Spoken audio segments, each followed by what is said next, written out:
तो जैसा कि पिछले एपिसोड में हमने देखा था, लिलू अपना काम पूरा कर चुका था, यानी कि वांगलू को मारा जा चुका था और थंडरपिल ट्री फिलहाल सुरक्षित था।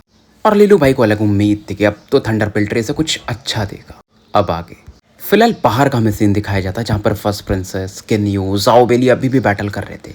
वो जो वाइन्स आ रही थी इलेक्ट्रिसिटी के साथ, जो इन पर अटैक कर रही थी। और इस दौरान फर्स्ट प्रिंसेस इन दोनों को बताती है कि जियांग केंगे ने मुझे मैसेज भेजा था कि लिलू को पता चल गया कि प्रॉब्लम कहाँ पर, तो शायद हमें थोड़ी देर और होल्ड करना पड़े। अब ये सुन करके ना किन्यू और ज़ाओबेली भी कहते हैं, क्या लिलू? वो क्या करेगा भाई, इतना पावरफुल ये चीज़ है जिसके सामने हम भी नहीं टिक पा रहे। क्योंकि भाई ये लोग हेवनली पॉल स्टेज के कल्टिवेटर थे। फर्स्ट प्रिंसेस को भी थोड़ा डाउट हुआ था, बट इन्हें पता था कि यार लिलू चमत्कार करता है तो इस बार भी कुछ कर ही सकते हैं। और ये इन दोनों को समझाती कि लिलू रेकलेस नहीं है, उसे पता है कि वो क्या कर रहा है। लेकिन ये दोनों बंदे किन्यू या ज़ाओबेली बिल्कुल भी कन्विंस नहीं होते। अब क्योंकि फर्स्ट प्रिंसेस की रेस्पेक्ट करते थे तो बात मान लेते। उधर जियांग किंगे को दिखाया जाता, जो कि अपने तलवार से इन वाइन्स को काटते जा रही और थोड़ी चिंतित भी हो रही थी। लिलू को गए हुए समय हो गया कि अभी तक कुछ हुआ नहीं। लेकिन तभी इस दौरान ये नोटिस करती कि जो इलेक्ट्रिकल एनर्जी है ना वाइन्स में, वो वीक पड़ना शुरू हो गई और वाइन्स भी अब आगे बढ़ना छोड़ देते हैं, धीरे धीरे कम होने लगते हैं। और जो ये बैरियर सा बन गया था ना वाइन्स की वजह से, जहां से ये बाहर नहीं निकल पा रहे, वो भी अब खुलने लगता है। एओबाई की भी नजर जाती, जियांग किंगे स्माइल करती, मतलब लिलू ने अपना काम कर दिया है। और इस दौरान फर्स्ट प्रिंसेस वगैरह की तरफ भी देख, अब मैटर रिजॉल्व हो चुका था। तो फर्स्ट प्रिंसेस पूछती कि किंगे हुआ क्या, और ये अपना एक्सप्लेन कर रहे थे कि लिलू को पता चल गया था अंदर में करप्शन है, तो शायद उसने वहां पर रिजॉल्व कर दिया होगा। फर्स्ट प्रिंसेस को भी हैरानी हो रही थी कि उस बंदे ने किया क्या ऐसा। और किन्यू और ज़ाओबेली तो और ज्यादा कंफ्यूज थे। अब जो भी हो, इनके लिए अच्छा न्यूज़ था क्योंकि इनका मिशन कंप्लीट हो चुका था। इधर लूमिंग को दिखाया जाता है, जो कि काफी खुश थी कि मतलब थंडरपिल ट्री का जो कॉन्शियसनेस है धीरे धीरे वापस आ रहा है। और लिलू देखता है कि धीरे धीरे वो जो कांटे थे ना ब्लैकिश कलर, वो कम हो रहे थे और कुछ समय लगेगा, हो सकता है साल लग जाए, बट धीरे धीरे जो ट्री है फिर से पहले जैसा हो जाएगा, इवन शायद ज्यादा ही पावरफुल हो जाए। फिर दोनों अपना चैन की सांस लेते। इस दौरान ये देखते हैं एक दरवाजा और खुलता। रूट चैम्बर में थे, अंदर जड़ों में भी एक दरवाजा खुलता, लताओं से ही बना था, मतलब पेड़ के तनों से। दोनों देखते और उस तरफ बढ़ जाते क्योंकि इनको पता था असली जो इनका रिवॉर्ड है वो अंदर में है। और नीचे मैंने सीढ़ियां बनी हुई थी, थोड़ा सा डंजन टाइप में, बेसमेंट टाइप में जा रहे थे। और एक नदी के जैसा देखते हैं, नदी था नहीं बट नदी के जैसा दिख रहा था, तालाब के जैसा, बिजली जिसमें काफी ज्यादा कड़क रही थी। बेसिकली ये वो लाइटनिंग था पूरी तरह से। इसको आप इंपीरियल फ्लक्स पूल कह सकते हो, लूमिंग बताती है, क्योंकि इसने ये जो डायनेस्टी था पहले ब्लैक विंड एम्पायर, उसके बारे में पूरी चीजें पढ़ के रखी थी।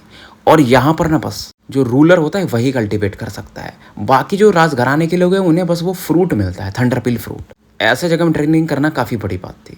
और क्योंकि बंदी लाइटनिंग रेजोनेंस वाली थी तो इसे बहुत सारी चीजें पता थी।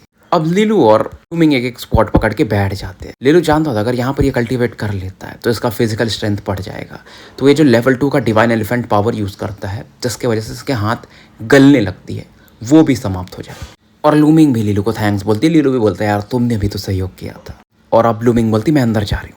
लिलू इसकी तरफ बोलता है वेट, क्या हमें कपड़े उपड़े नहीं उतारने पड़ेंगे क्या, क्योंकि लेक है ना तो नहाने के जैसा है ना। लूमिंग ब्लश करती है और गुस्सा में बोलती है सपने में तुम्हारे। और फिलहाल जाकर के वो कमल आसन में, मतलब पलत्थी मार के जैसे हम बोलते हैं, बैठ जाती। लिलू भाई भी अंदर बढ़ता है, लेकिन जब लिलू बढ़ता है उसको अलग पेन होता है भाई। इलेक्ट्रिसिटी क्योंकि इसकी बॉडी में नहीं था, एफिनिटी नहीं थी इसके साथ। और लूमिंग का अलग था, उसको थोड़ा बहुत ही फर्क पड़ता है क्योंकि वो पहले से लाइटनिंग रेजोनेंस वाली बंदी थी। ऐसा लग रहा था लिलू मानो इसमें तप रहा हो। अब समय के साथ लूमिंग एक चीज और नोटिस करती, ये जो पेड़ था लिलू को ज्यादा एनर्जी दे रहा था। क्योंकि अब लूमिंग को भी समझता था यार कि काम तो मैंने लिलू ने ही किया और पेड़ का अपना कॉन्शियसनेस है, तो वो ज्यादा एनर्जी जो डायरेक्ट कर रहा था लिलू की तरफ कर रहा था। पकड़ लो 60 से 70% और इस बंदी को 30 से 40% के अराउंड ही मिल रहे थे। बट कुछ भी उसमें लूमिंग का भी अपना फायदा था। फिलहाल थोड़ा समय बीतता है, घंटे बीते होंगे शायद। लूमिंग आंखें खोलती, उसकी बॉडी काफी सपल और स्ट्रॉन्गर हो चुकी थी और अपनी ऑरा को ये फील कर, और थंडरपिल अवतार इसका बन चुका था। मतलब इसके हार्ट के आसपास ना एक लाइटनिंग चैम्बर था, वही मेन सोर्स है थंडरपिल अवतार के पावर का। और जब आप इसे एक्टिवेट करोगे ना तो आपकी बॉडी में एक अलग स्ट्रेंथ, सुपर ह्यूमन स्ट्रेंथ बढ़ जाएगा। और ये बाहर निकल चुके थे, देखती है बाहर से कि लिलू अभी भी कल्टीवेट कर रहा, और उसे पता था क्योंकि इतनी प्योर एनर्जी लिलू को मिल रही थी तो उसका फायदा भी बड़ा होगा। आधा दिन इस दौरान निकल चुका। लिलू भैया भी अपनी आंखें खोलते, स्किन मानो लिलू की अब चमक रही थी। और जब ये निकल रहा था ना तो आप बॉडी पर भी वो बिजलियां कौंध रही थी, चमक रही थी। देखो जब ये एलिफेंट ब्लेड यूज करता था, एलिफेंट ब्लेड भी इसे अपना पावर देता था जिसका लिलू संभाल नहीं पाता। लेकिन अब इसका फिजिकल स्ट्रेंथ और अलग लेवल पे जा चुका था, रेजोनेंट पावर भी बढ़ गया था। अब लिलू जो था ना वो 4th चेंजिंग कल्टीवेटर बन चुका था, क्योंकि यहाँ पर प्योर एनर्जी भी था इलेक्ट्रिसिटी के अलावा। कोई भी चीज हो, इलेक्ट्रिसिटी है जो भी, वो एनर्जी के ही फॉर्म है। और लिलू के अंदर भी ना वो वैसा ही एक लाइटनिंग चैम्बर बन जाता है, मतलब थंडरपिल अवतार। ये अपना अनुमान लगा, और जब ये इसे एक्टिवेट करेगा तो इसका स्पीड, पावर, स्ट्रेंथ सभी चीज बढ़ेगा। और नेचुरली इसकी बॉडी तो इलेक्ट्रिसिटी से टेम्पर होकर फिजिकली बढ़ ही चुकी थी, मतलब स्ट्रेंथ आ ही चुका था। और इसके हिसाब से अब जियांग टैक्सू से बैटल करे तो मजा आ जाएगा इसको। लूमिंग ऐसे देखती तुम फोर्स चेंजिंग पे पहुंच चुके हो। और तो फील कर ही रही थी कि यार ये बंदा जब मिला था पहली बार तो वीक था, अब समय के साथ स्ट्रांग होने लगा है। बट कोई ना, ये सोचती कि फिर से मैं स्ट्रांग बन जाऊंगी। और लीलू को समझाती है क्योंकि तुम्हारी बॉडी में लाइटनिंग है नहीं, तुम थंडर पेल अवतार को यूज तो कर सकते, लेकिन क्योंकि तुम इसे एनर्जी सप्लाई नहीं कर पाओगे, लाइटनिंग वो जो चैम्बर बना है, तो समय के साथ वो खत्म हो जाएगा। और जब इंसान इसे एक्टिवेट करता है ना, तुम्हारी जो बॉडी में पल्सेस है वो स्ट्रांग होते हैं, तो तुम्हारी बॉडी उतनी झेल पानी चाहिए, नहीं तो तुम इंजर्ड हो सकते हो। बेसिकली दो धारी तलवार है। कहा यह भी ज्यादा, ये और चीजें बताती है कि थंडर पेल अवतार में 5 सोनिक पल्स बॉडी होता है। उस लेवल तक मतलब पहुंचना बहुत बड़ी बात होती है। फिलहाल ये लोग 1 सोनिक पल्स लेवल यूज कर सकते, मतलब स्पीड और फोर्स कितना बढ़ेगा ये 1 पल्स लेवल पे रहेगा। और अगर और 5th लेवल तक पहुंचे तो बहुत स्ट्रांग हो सकते हैं। और लूमिंग से थोड़ा सहानुभूति देती है कि तुम इन्फॉर्मेशन तो याद रख सकते हो, बट लाइटनिंग नहीं तो तुम्हारे लिए थोड़ा सा मतलब नहीं है। मतलब थंडर पेल अवतार धीरे धीरे समय के साथ तुम्हारा गायब हो जाएगा। बट लीलू मनी मन सोच चुका था कि इसका जो तीसरा रेजोनेंस है ना, वो लाइटनिंग रेजोनेंस पावर होगा। फिर इसको फिर प्रॉब्लम ही नहीं होगा क्योंकि बॉडी में लाइटनिंग रहेगा, तो लाइटनिंग चैम्बर अपने आप समय के साथ ना ग्राइंड होता जाएगा, उसमें और आती जाएगी। इधर बाहर में बैटल खत्म हो चुका था और लोग वेट कर रहे थे कि कब लीलू लूमिंग वगैरह बाहर आएंगे। फिलहाल इस दौरान अब जो पेड़ ठीक हो चुका तो वो कुछ फ्रूट्स भी देता। तो जो एक बंदा था अपना किन्यू पूछता है, जूनियर जियांग के आप चेक कर सकते हैं, आपका 9th ग्रेड लाइटनिंग रेजोनेंस, मतलब इसके अंदर करप्शन है कि नहीं। और जियांग किंग बोलती है ये बिल्कुल सही है। और फर्स्ट प्रिंसेस भी जियांग किंग को समझाती है कि अगर ये थंडर पेल ट्री हमसे अच्छा रिस्पॉन्ड कर रहा है, मतलब लीलू और लूमिंग सुरक्षित होंगे। इन लोगों को भी फ्रूट्स मिल चुका, तो इन्हें पता था कि लीलू वगैरह को कुछ अलग ही रिवॉर्ड्स मिले होंगे। और फाइनली मतलब एक आधी 2 घंटे बाद जो भी बोल लो, लीलू और लूमिंग बाहर आते। इन्फेर्नो से इस कॉलेज का जो जाओ वैली था वो पहले जल्दी आता है कि लूमिंग तुम ठीक तो। लूमिंग अपना हाँ में सर हिलाती। और फिर फर्स्ट प्रिंसेस बोलती है लीलू तुम स्ट्रॉन्गर दिख रहे हो, लग रहा है तुम्हारा फिर से ब्रेक थ्रू हुआ है। लीलू बोलता है हाँ थोड़ा लक था और फोर्स चेंजिंग पे मैं पहुंच चुका हूँ। और अब सबको पता था कि फर्स्ट ईयर में सबसे स्ट्रॉन्गेस्ट अगर पावर लेवल के हिसाब से कोई था तो जिंग टाइक्सू था फोर्स चेंजिंग, और लीलू भी अब उसी लेवल पे था। और लीलू जब उसे पहले भी हरा सकता था तो अब तो इजीली हरा सकता है, मतलब मशक्कत कम करनी पड़ेगी। फिलहाल ये लोग भी जानना चाहते थे कि अंदर क्या हुआ, और लीलू चीजें एक्सप्लेन करता है। वो ब्लैक नाइट जिससे हम मिले थे, आपको याद है फर्स्ट प्रिंसेस, आप गेस कर सकते हो वो कौन हो सकता है। अब लीलू ऐसा बोलता तो फर्स्ट प्रिंसेस गेस भी कर लेती, वो वांगलुओ था क्या। लीलू बोलता आपको कैसे पता चला। ये बोलती यार देखो एक ही बंदा था, तुम बोल रहे हो वो नाइट ऐसा वैसा, तो हमने गेस कर लिया। और लेकिन फिर भी लोग बोलते यार लेकिन थोड़ा सरप्राइजिंग है, वो गांव का रक्षक था फिर भी उसने ऐसा क्यों किया। बट कोई ना, वो अब मर चुका है। और जियांग किंग ये बोलती तुम्हें थंडर पेल फ्रूट चाहिए तो ले लो। फर्स्ट प्रिंसेस बोलती है तुम इसे और बिगाड़ रही हो, थंडर पेल फ्रूट तुम्हारे लिए भी काम का है। अब इस लेवल का ना वो प्यार देख के बाकी लोगों को भी थोड़ा अजीब लग रहा था कि न्यूज आओ बेली को, ये दोनों इतने क्लोज है। लीलू बोलता है किंग मुझे जरूरत नहीं है, मुझे अच्छी चीजें मिल चुकी, तुम इसे रख लो। अब जो थंडर पेल ट्री था ना अपना एक बैरियर सा बनाने लगता है ताकि अब इसके अंदर कोई ना आ पाए। कोकून बना लेता है, एकदम घेर लेता खुद, क्योंकि इसे रिकवर करना था, एक फॉर्मेशन टाइप बना लेता है। और यहाँ पर वही एंटर कर सकता है जो मिनिमम ड्यूक लेवल पे, और जबरदस्ती चाहे भी तो, नहीं तो उसके नीचे का बंदा तो पॉसिबल ही नहीं है। ड्यूक लेवल का भी बंदा इतना इजीली एंटर नहीं ही कर पाएगा। और किन्हीं उन चीज़ों को देख कर कहता है मतलब शायद फ्यूचर में कोई आ ना पाए, क्योंकि थंडर पेल क्लाउड ने एक बैरियर सा बना ही चुका था। और लीलू भी सोचता है पेड़ फिर पहले जैसा कब होगा, उम्मीद करता है कि ब्लैक विंड एम्पायर सुधर सके। और फर्स्ट प्रिंसेस फिर बाकी लोगों से कहते कि हमारा जो भी था अच्छा था यार आप लोगों के साथ काम करके, अब हम यहाँ से लगोते, क्योंकि ये वाला मिशन खत्म हो चुका था। और जो टीम यहाँ से गायब भी हुई थी वो भी बाहर आ चुकी थी, जैसे ही मतलब मैटर रिजॉल्व होते हैं, क्योंकि वो लोग भी अंदर ही पड़े थे, लीलू ने देखा ही था उन्हें, तो वो लोग भी बाहर आ चुके थे, अपने आप पेड़ उन्हें बाहर फेंक देते हैं। फिलहाल ये बातें सुनकर फर्स्ट प्रिंसेस के किन्नी और जाओ बेली भी हाँ में सर हिलाते कि हाँ आप लोगों के साथ काम करके मजा आया, शायद हम फिर से रसेट रॉक सिटी में मिले और हमें वहां पर फिर से काम करना पड़े। क्योंकि ये जो रसेट रॉक सिटी था ना, ये रेड क्ले प्रोविंस का कैपिटल था, मिक्स लेवल कंपटीशन का फाइनल स्टेज भी था। सबको पता था वहां पर पावरफुल एनिमी वेट कर रहा है। किन्नी थोड़ा और देखता है फर्स्ट प्रिंसेस की तरफ कि वो मुझे नोटिस कर ले शायद। फर्स्ट प्रिंसेस को फर्क नहीं पड़ता है और लीलू इन्हें गुड बाय बोलता, फिर थोड़े मजे लेने को देख कि फर्स्ट प्रिंसेस वो तो आपका दीवाना लग रहा है, आपका चाम अलग ही इस दुनिया से बाहर का है, अगर आप चाहती तो फिर किन्यू हमारे साथ ही चलता, वो इतना बावला है आपके प्यार में। बट फर्स्ट प्रिंसेस कहाँ कम थी, वो बोलती तुम्हारा भी चाम कम थोड़ी है, तुम चाहते ना तो लूमिंग अपनी टीम को लेकर आ जाती। लीलू कहता नहीं योर हाइनेस बिल्कुल नहीं, लूमिंग के साथ मेरा रिलेशनशिप अलग है, वो टैलेंटेड लड़की है बट फर्स्ट प्रिंसेस मजे लेती है, उसके पास डुअल रेजोनेंस भी है ना, तुम्हारा फ्यूचर ब्राइट हो सकता है। हाउस लोलन में एक और पावरफुल वॉरियर ऐड कर सकते हो, शायद किंग नाराज भी ना हो, वो तुम्हारी तारीफ करे। लीलू देखते जियांग किंग की तरफ जो कैसे देख रही थी अलग स्माइल के साथ, बोलता बिल्कुल नहीं मैं गलत था कि मैंने आपको परेशान किया, मैं आपसे जीत ही नहीं सकता। फर्स्ट प्रिंसेस भी अलग हंसती है और मजे रहते, जब तुम डाइपर में थे ना तब से मैं पॉलिटिशियन से बैटल कर रही हूँ ऐसे काम में, तो तुम्हारा ये चाम मेरे खिलाफ तो काम नहीं करेगा। फिलहाल जियांग किंग बात को बदलती है और बताती कि ये लोग अभी भी फर्स्ट पे, बट इनके 3,10,000 पॉइंट्स हैं और लन की जो टीम है उनके 3 लाख पॉइंट्स थे, मतलब डिफरेंस ज्यादा नहीं था। और फर्स्ट प्रिंसेस भी कहती है हाँ वो बकर बहुत परसिस्टेंट आदमी है। और फिलहाल ये लोग फुल स्पीड से आगे निकल जाते हैं क्योंकि अब इनका एक ही टारगेट था, नंबर 1 रैंक हासिल करना। फिलहाल हमें एक ऑल्टर जैसा स्ट्रक्चर दिखाया जाता है जहां पर एक बंदा बैठा हुआ था, थोड़ा रेड आर्मर में था और उसकी आंखें काफी कोल्ड और गुस्से में कहता वर्थलेस साला वो वांग लो, पूरा प्लान खराब कर दिया उसने मेरा। थंडरपेल ट्री भी सही हो गया क्योंकि इसका अलग प्लान चल रहा था। थंडरपेल ट्री को ये डिवोर करना चाहता था।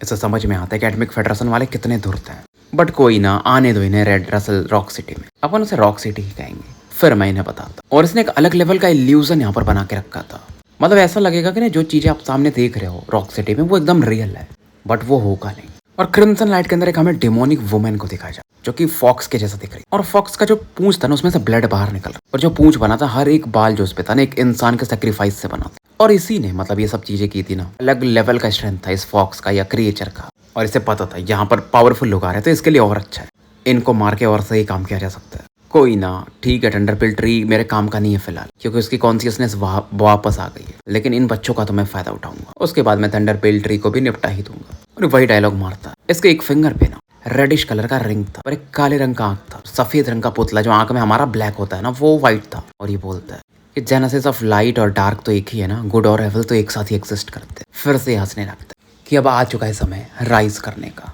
मिक्स लेवल कंपटीशन काफी इंटेंस पेस के साथ आगे बढ़ रहा था। कंपटीशन को शुरू हुए 20 दिन हो चुके थे और ये जो रेड क्ले प्रोविंस था इसमें जो बहुत सारे शहर बहुत सारे अब क्लियर हो चुके थे, आधे से ज्यादा।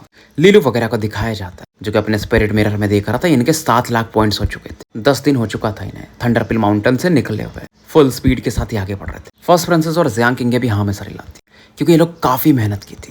इतना बोल सकते हो 80% जो प्रेशर था अभी तक का बैटल, ये जो अभी 10 दिन में हुआ है उन्होंने ही झेला था। जैसे कि इन्हें लेसर हेवनली डिजास्टर क्लास के भी एविल्स के साथ बैटल करना पड़ा था। और फर्स्ट प्रिंसेस काफी एलिगेंट दिख रही थी और इस दौरान पूछती है लान लान का स्क्वाड का क्या है, और लीलू बताता है वो लोग 6,60,000 पे है। जियांग किंग ये भी बोलती है मतलब वो लोग भी लगातार बैटल कर रहे हैं, ज्यादा पीछे तो नहीं है। और इन लोगों ने भी ज्यादा मेहनत इसलिए किया था क्योंकि इन्हें पता था कि कोई टीम जो इन्हें टक्कर दे सकती है वो थी लान लान के स्क्वाड। बट वो लोग भी सफर कर रहे होंगे जैसे ये लोग कर रहे हैं। लगातार बैटल करोगे तो बॉडी पे एक फटीक तो आता ही है, प्रेशर तो आता ही है। इवन इन बैटल के दौरान फर्स्ट प्रिंसेस भी बीच बीच में इंजर्ड हुई थी। और विल दोनों लड़कियों का काफी स्ट्रॉन्ग था, विल पावर। लीलू थोड़ा करीब जाता और जियांग किंग पीठ को टच करता, बेसिकली अपना पावर ट्रांसफर कर रहा था। किंग थोड़े समय के लिए फ्रीज हो जाती, बट ये ऑरा इसके लिए अच्छा था। लीलू के पास हीलिंग पावर।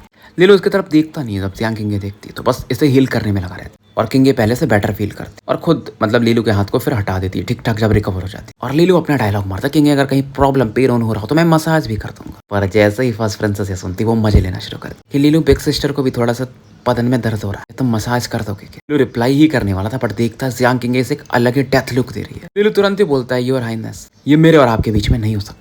फर्स्ट प्रिंसेस अलग हंसती है। वैसे भी ये तो मजाक करती है, लीलू को टच थोड़ी करने देंगी, नहीं तो फिर लीलू अगर गलती से भी टच किया तो निपटा ही देंगे इसे ये। और लीलू को आदत भी हो चुका था फर्स्ट प्रिंसेस ऐसा जो टीज करती थी इसे। और फिलहाल ये लोग डिस्कस करते कि अब जिस स्पीड से आगे बढ़ रहे हैं आगे मैंने एक लेवल 3 का एक ही सिटी मिलेगा, उसे क्लियर करने के बाद ये रसेट रॉक सिटी पहुंच जाएंगे। जैसे लेवल 3 के सिटी का आप क्लियर करते तो 50,000 पॉइंट्स आपको मिल जाते हैं। और लीलू भी कहते हैं शायद अब लान लान के स्क्वाड हमसे मिल सकते और शायद हम आगे ही मिल जाए। बट फर्स्ट प्रिंसेस बोलती इतने अनलकी नहीं होंगे, मेरे हिसाब से हम उन्हें रसेट रॉक सिटी में ही मिल पाएंगे। और फिलहाल ये डिस्कस करते हैं। लीलू भाई अपना बोलता है 2 घंटे रेस्ट करते हैं फिर आगे निकलते। रेस्ट वगैरह करने के आगे बढ़ते हैं उस लेवल 3 की सिटी की तरफ। जैसे सिटी के करीब पहुंचते एक और डायरेक्शन से 3 लोग इनकी तरफ पड़ते और लीलू हैरान था। फर्स्ट प्रिंसेस लीलू को लुक देती, यार लीलू तो कुछ भी बोलता हो जाता है, क्योंकि सामने आ चुकी थी लान लान के स्क्वाड। अब सभी 6 स्टूडेंट्स एक दूसरे की तरफ देखते। लान लान थोड़ा सा उसकी आंखें नैरो हो जाती, मतलब हैरान था। दोनों स्क्वाड लीडिंग बोर्ड पे थी, मतलब फर्स्ट और सेकंड। और फर्स्ट प्रिंसेस कहती है हेलो देयर, लेकिन इस सिटी में हम पहले पहुंचे। लान लान भी थोड़ा सा बोलता है फ्रेंड कौन, ये अलग चीज है, ये मैटर नहीं करता कौन पहले पहुंचता है।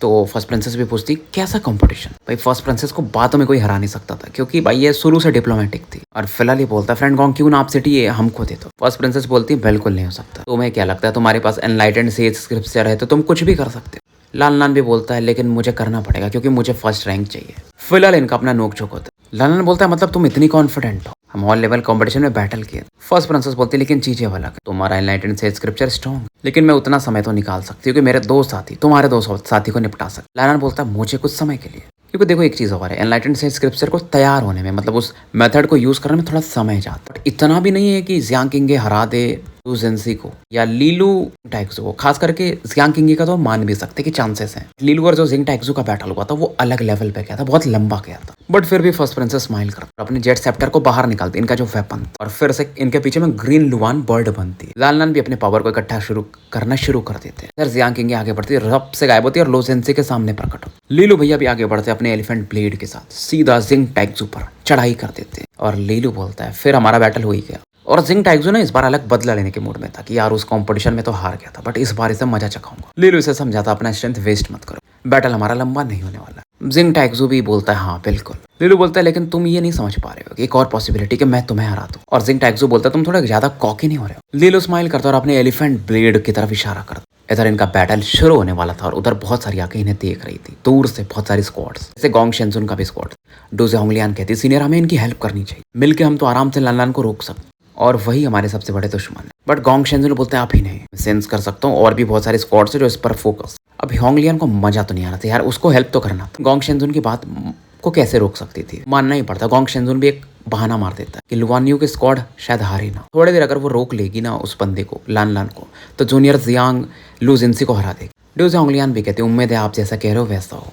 तो फर्स्ट प्रिंसेस और जो लानलान का बैटल था ना वो अलग लेवल पे दिख रहा था। दोनों के पास 7 पॉल्स बन चुके थे बॉडी के पीछे में, वो जो रेजोनेंट पावर बनता है जब बंदा हेवनली पॉल रेजोनेंट लेवल पे होता है। और लानलान का प्रॉब्लम ही देखो, फायदा यही था ना कि उसने वो एनलाइटन सेज स्क्रिप्चर मास्टर कर लिया था जो कि ड्यूक लेवल का आर्ट, जिसके वजह से लुवानियो हार जाती पिछले कंपटीशन में जो हारी थी, जो हॉल लेवल का हुआ था। नहीं तो इन्हें हराना मुश्किल है। फिलहाल दोनों अपने बैटल शुरू कर चुके। लुवानियो के लगातार अटैक को, यानी फर्स्ट प्रिंसेस का अटैक को ये बंदा झेल रहा था और अपना ड्यूक आर्ट तैयार कर रहा। और मिक्स लेवल कंपटीशन के एक और रूल, अगर आपके टीम का, क्योंकि 3 लोग हैं, एक बंदा भी हार गया, आपके जो टीम के पॉइंट्स है ना वो कम हो जाएंगे। और ये चीज लूजेंसी वगैरह को भी पता था और सामने वाली की टीम में ऐड हो जाएंगे सीधा सीधा। लूजेंसी फिर भी तैयार थी क्योंकि उसे पता था इतना देर तो मैं जियांग किंगे को रोक ही सकती हूँ। और जियांग किंगे को भी पता था यार लूजेंसी भी फिंड फिनिशर पे है, तो और वो भागने को देखती है ना चूहे और बिल्ली का गेम, क्योंकि उसे समय बस निकालना। इधर जिंग टैक्सू अपने विंड रेजोनेंट को यूज करता है, उसका जो पंखा था उससे अलग लेवल का एक पावर इकट्ठा करता बाउंडर के समय। लीलू अपने पावर को रिलीज करता और जिंग टैक्सू हैरान हो जाता है क्योंकि लीलू फोर्स चेंजिंग पर पहुंच चुका था। लीलू को फर्क नहीं पड़ता जिंग टैक्सू के अटैक से, और लीलू इस समय एलिफेंट ब्लेड पर फोकस करता है और लेवल 1 डिवाइन एलिफेंट पावर को एक्टिवेट करता है। पहले लीलू को इसको विल्ड करने में, चलाने में प्रॉब्लम होती थी, बट अब इम्पीरियल फ्लक्स पूल से बाहर आने के बाद इसकी बॉडी अलग लेवल पे थी। लाइटनिंग फोर्स को एक्टिवेट करता है जो इसकी बॉडी में, बहुत फास्ट होता है ये चीजें। लीलू की बॉडी अलग लग रही, लीलू तुरंत ही जो लेवल 2 का डिवाइन एलिफेंट पावर था ना अब उससे एक्टिवेट कर देता है, जिसको एक्टिवेट पहले जब ये करता था तो हाथ गलने लगता था। हाथ पहले से फूलते जरूर हैं क्योंकि वो बजर्क पावर, एलिफेंट पावर, लेकिन लीलू की बॉडी से आराम से संभाल ले रही थी, हल्का पिन होता है। और ये जिंग टैक्सू को लुक देता। जिंग टैक्सू इस पावर को फील करके हैरान, मतलब एकदम अलग डेंजर फील करता। जितना इसने लीलू के पावर को पहले देखा था हॉल लेवल कंपटीशन में, ये उससे कहीं ऊपर था। और जिंग टैक्सू अपना अटैक जो था ड्रैगन जनरल लेवल का रेजोनेंस आर्ट विंड डेमन व्राथ, उसे फेंक के मारता अपने पंखे से, और ये जो पावर था ना एक भाले के रूप में बदल जाता है और लीलू की तरफ काफी तेजी से पड़ता है। ये वही अटैक था ना जिसने लीलू को जब कंपटीशन हुआ था तो लगभग बाहर ही फेंक दिया। लीलू इस अटैक को देखकर वाटर एज आर्ट को यूज कर और एक चॉप अटैक जो स्लाइस हम मारते हैं, ऐसा तलवार को बस ऐसा घुमा के ऐसा बस मार देते हैं, वैसा अटैक करता है। और ये जो भाला आ रहा था जो ऑरा से बना हुआ था विंड से, वो अटैक और लीलू का तलवार का जो अटैक था वो टकराते, खतरनाक लेवल का एक्सप्लोजन होता, पूरा सिटी एक बार को ना एकदम बूम जो साउंड वाली आवाज आती है उससे गूंजने लगती है।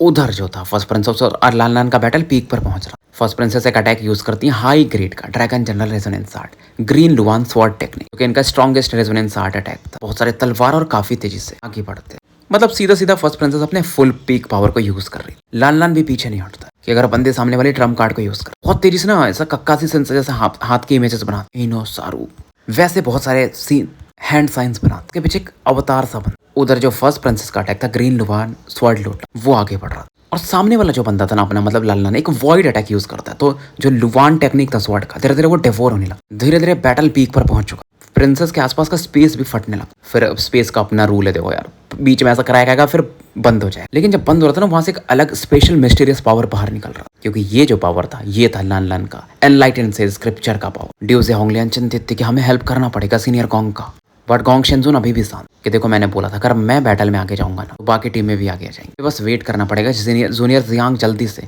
लूजेंसी को कैप्चर कर पाए, फिर टेबल बदल जाएंगे। अब ड्यूजे होंगलियान जियांग किंग के बैटल पर फोकस कर, लूजेंसी पर लगातार अटैक की बारिश हो रही थी, blast of the lightning resonant energy जाकर के ना एक पहाड़ से टकराती है। जिरीज हो रहे थे उसको, लेकिन उसे फर्क नहीं पड़ता कि थोड़ा और बस झेलना है। अब जियांग किंग है ना, वो डीमन बेन जो नेल्स थे, लाइटनिंग वाली जो कीले रहती है, उसे यूज कर। इसका मतलब ये बंदी सामने वाली हार जाएगी। लू जेंसी जब देखती है ना, उसके एकदम रूह कांप जाती है। वो जल्दी से बोलती है, सीनियर लान जल्दी करो, इससे ज्यादा मैं और नहीं टिक पाऊँ। लान को भी समझ में आ रहा, वो फर्स्ट प्रिंसेस पे फोकस कर कि आप पीछे नहीं हटोगे तो मुझे फिर आपको अब हराना ही पड़ेगा। तो और भी कुछ हैंड सील्स बनाने लगा। उनके पीछे जो अवतार बना तो काफी तेजी से मूव करता और अवतार काफी बड़ा था, क्योंकि फर्स्ट प्रिंसेस पर अब प्रेशर इकट्ठा करने लगा था। बट फर्स्ट प्रिंसेस भी हार मानने को तैयार नहीं, फुल पावर अपना रिलीज कर रही थी। जो 7 पर्ल्स थे ना, उनके अलग चमक रहे थे और शायद अब ये आखिरी मोड़ पे आ चुकी थी, बस विल पावर के दम पे टिकी थी। और अब आखिरी मूव आ चुका था। जो अवतार था ना, वो 3 कोटोस जो होते हैं, जो 3 बार प्रणाम करता है सामने वाले को, यानी फर्स्ट प्रिंसेस को करेगा, क्योंकि अवतार ज्यादा पावरफुल है। तो ये कर्स्ड हो जाएंगे, इनके बॉडी में ये अवतार का एक ऑरा रह जाएगा हमेशा के लिए, जब तक ये उस लेवल पे ना पहुंचे, उसे ब्रेक ना कर पाए, मतलब इनका पावर लेवल फिर कम हो जाए। लेकिन तभी अचानक लीलू ने जो एलिफेंट ब्लेड वाला अटैक किया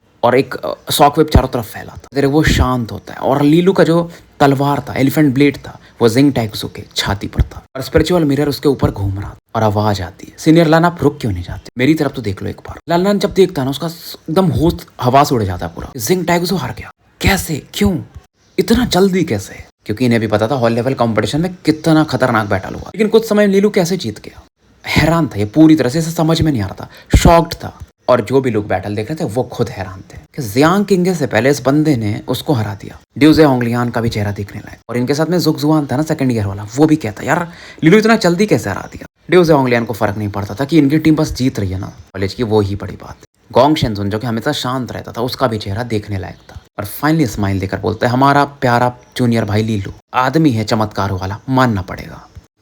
अब जो वो अवतार आगे बढ़ रहा था ना, लान का डिवाइन स्क्रिप्चर वाला, वो इसे रोक देता क्योंकि जिंग टैक्सो लीलू के हाथ में, और जिंग टैक्सो एलिमिनेट हुआ तो इनके अच्छे खासे पॉइंट्स कट जाएंगे और फिर वो पॉइंट्स को इकट्ठा करना और मुसीबत वाला हो जाएगा। इसलिए लान रुक जाता। फर्स्ट फ्रांसिस काफी खुश थी कि गुड जॉब लीलू, देखा जा सकता है इनके चेहरे पर एक स्माइल को। इन्होंने भी ये नहीं सोचा था, इन्हें लगा था कि शायद जियांग किंग पकड़ लेगी लू जेंसी को, बट उसके पहले लीलू ने कमाल कर दिया। और फर्स्ट प्रिंसेस अब लान के मजे लेती कि शायद इस बैटल में हमारे पास अपर हैंड है, और ये लान को समझाती कि देखो हम पॉइंट्स के लिए बैटल कर रहे हैं, तुम्हें पीछे हट जाना चाहिए। लान भी कहता हाँ आपकी टीम मेरी सबसे बड़ी अपोनेंट है, मैं ऐसा ही समझा। और प्रिंसेस भी कहती हैं अगर आपको विश्वास नहीं, यूज कर लो अपना 3 कोटो, मैं इंजर्ड होंगी थोड़ी सी, लेकिन फिर आपके 2 बंदे नहीं बचेंगे। उधर दूसरी तरफ जियांग किंग ने भी पिन डाउन कर दिया था लू जेंसी को।